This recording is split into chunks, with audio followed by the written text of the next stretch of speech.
Dr. Peter Kreeft is a professor of philosophy at Boston College. He's one of the most respected Christian authors of our time, and he presents the most complex teachings into understanding. That's certainly true. And when it gets complex, I get lost a little bit, so I'm glad you're here.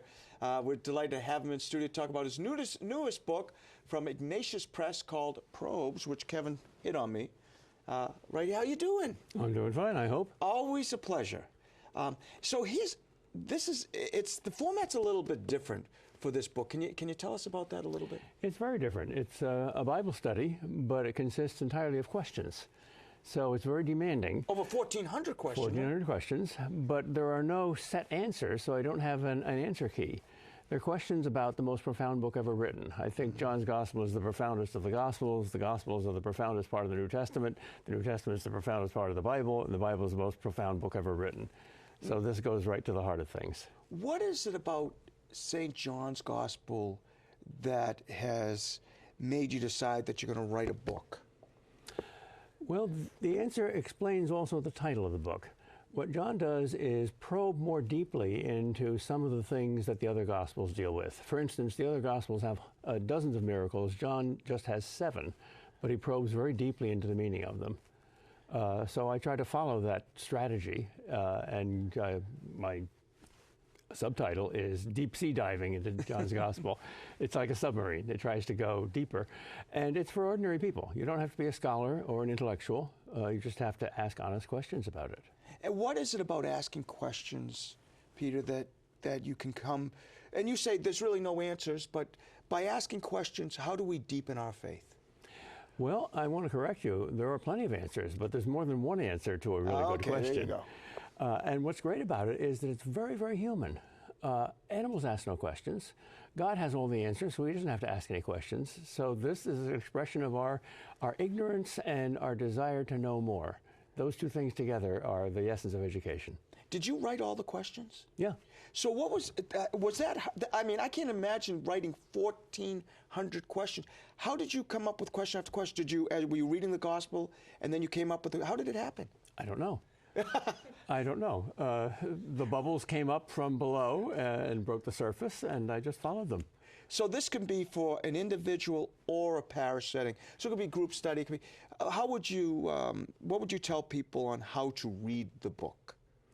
It works best in a group because you bounce off of each other, and each person sees some angle that somebody else doesn't. As I said, there's no one right answer to these questions. There are many answers, many angles. So just as it's wonderful to have friends because we share the same world but from different perspectives, so it's wonderful to have friends studying the same book, the Word of God, on different human perspectives. There's a structure that I recommend in the beginning of the book. It works best if you have somewhere between 3 and 12 people in a small Bible study. And each person is responsible for giving his or her answer to that question and then bouncing it off of other people. So this could take years, or it could take just months. And it could be done as an individual because we've got a lot of people inside here, different ways of looking at things. The fact that we love novels and identify with all the different characters means that we're able to get outside of our skin and imagine what it looks like to other people too. So it can be done by individuals, but it's best with groups. When you write a book like this and you have 1,400 questions and you're diving deep into it, you have to do, I would guess, a lot of reflection yourself. Exactly. What did you learn while you were writing this? That's like saying, what do I learn when I go to the beach and ride the waves? In one sense, nothing. And in another sense, an infinite amount. Everything is different. What do I learn about you? This is the second time I've met you. Well, you're the same person, and yet you always surprise me. We always surprise each other. And certainly, the Word of God always surprises us if we let it. That method of asking and answering questions is the method Jesus himself used in the temple at the age of 12 when Mary and Joseph found him there. After 3 days, what was he doing? He was asking and answering questions. My favorite Jewish joke is, why does a rabbi always answer a question with another question? And the answer is, why shouldn't a rabbi answer a question with another question? With this book, too, you've gotten some great response from it. Tell me a little bit about that. You mean from reviewers? Just reaction, yeah, the reviews have been very good. Well, one common feature is that they were surprised that you could do this, that you could write a book consisting of nothing but questions and get everything I think it's great, by the way. I think that's wonderful. I do too. Yeah. This is how I teach. I use Socratic method. Socrates is the greatest of teachers because he's the master prober of questions, like an intellectual psychoanalyst. He doesn't preach to you. He doesn't give you answers. He gives you questions, and you have to find answers yourself.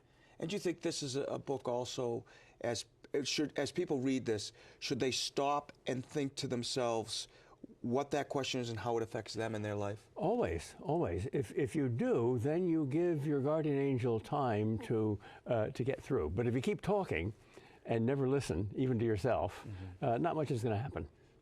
Silence is golden. And was this I don't know if this is going to be the right term. I'm going to throw it out there anyways. Was this a fun book to write? It was a great fun book to write. I'm going to write some more like it. In fact, I'm writing right now a commentary on the lectionary called Homily Helpers for lazy priests, suggestions for homilies. The Bible is like the ocean. It's incredibly deep. It's inexhaustible. And the more people learn about their faith, the deeper they'll love God. Yep, knowledge and love always go together. The more you love Him, the more you know Him. The more you know Him, the more you love Him. It's always a pleasure to have you here. When Bonnie told me you were coming in, I said, oh, that's great. And here we have your book. It'll be a great Christmas present or a present for the parish where you guys can all get together and discuss it. Peter, thank you so much for being with us. You're very welcome. God bless you.